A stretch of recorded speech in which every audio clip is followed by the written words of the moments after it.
like this double album of like, it was like a best of, it was The Essential Bob Dylan. Oh, And we listened to that for just hours and hours on end, on shuffle, just song after song. Is it slowly absorbed osmosis. What do you guys enjoy the most about indie record stores like this? I like the personal qualities of it because these you don't get this anymore. But then again, these are also all of our people here. You know, like everybody likes good music.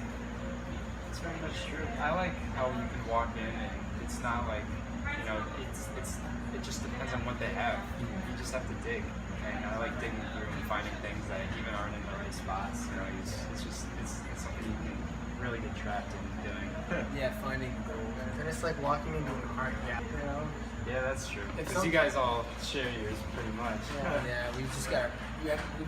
Yeah, I probably have somewhere around like 40 or 50. Oh, so you're taking on the whole Kiska, am I pronouncing it right? Yeah. Family. Yeah, I guess so. How about that? Oh.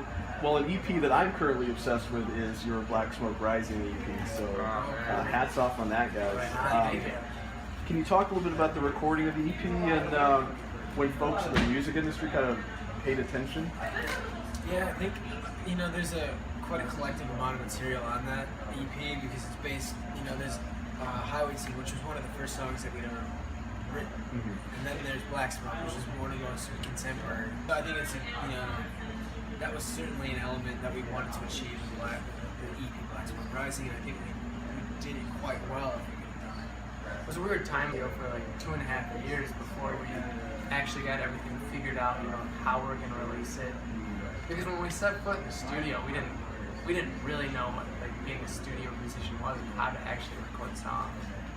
So, you know, after a while, we really stocked up a bunch of material, and then we decided which songs are going on an album. Well, we were in the studio, like Jake said, for like 2.5, 3 years, and then, you know, we always had this plan on at least releasing something, but we just never got around to it, and it's so happened to work out so well that all these things, you know, started happening in the last year, and then we got this concrete plan, release it, the record deal came about, so that was very helpful in releasing it. You know, now we're kind of finding ourselves in this little system, this routine. Yeah, I was most surprised by the reaction right away, by the immediate reaction to it. Yeah. And I think that was one of the most surprising things. So I think that with answering your question, when did that, you know, the attention come about? I think it was very direct, you know, very soon after it was released. I've been doing this for 10, 11 years. At all? Like to have, I don't think so. you know, any No, I don't Trump think so, give you a call or whatever? You know, it's just fun. You know, just going out and playing. Yeah. That's great. You're making music we want to hear. And it's great. Making music the world needs is what you're doing. It seems that a lot of media outlets that specialize in like EP and people hearing that and the Struts tour, because you guys toured with the Struts. Yeah, that's true. That's not a bad band to learn from they're on the great. road, and They're awesome. After 5 years as a band, though, that's got to feel good. I will always be. You'll always be the new guy. And No, he doesn't talk all day. He just sits in there. He's quiet. A vow of Until he silence. has to sing. Yeah, we like when he shuts up anyway.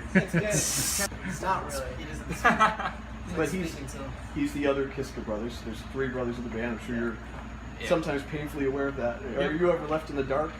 You know, like what? Do you have their own language? It's not as bad as you think. No, really? No.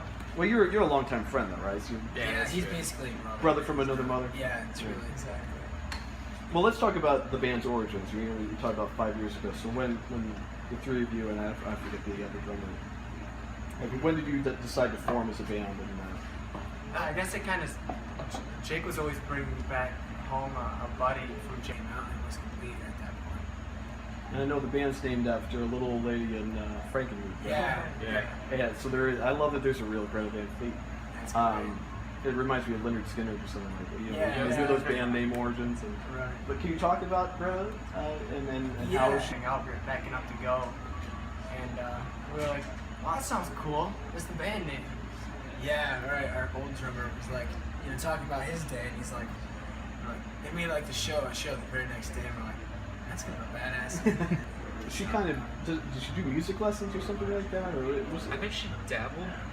She definitely plays. She played a bunch of different instruments for those guys. She got a bunch of calls asking if she was playing in town that night, and she's thinking no, but so she decided to head down and check it out and see what that was all. So we know how you started playing bass. How did you start playing guitar?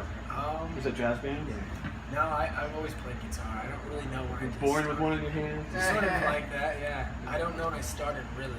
I mean, As soon as you could cross. Remember that day. it's kind of like a language. It's like if you've just spoken it, you've always played it. It's like it's just its own. I know Josh isn't here, but has he always sang? He was Yeah. always in theater and a lot of things that. It's a little known fact.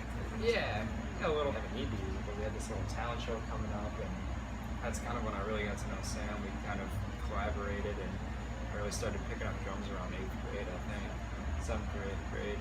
Okay. That the band, that you guys really like blues. You're big blues fans. Yeah. And that's kind of a rarity for folks your age. It's like the best stuff that you can hear. We grew up with it, and we loved it because it was always just playing. Same for Danny and Lizzie. Yeah. Absolutely.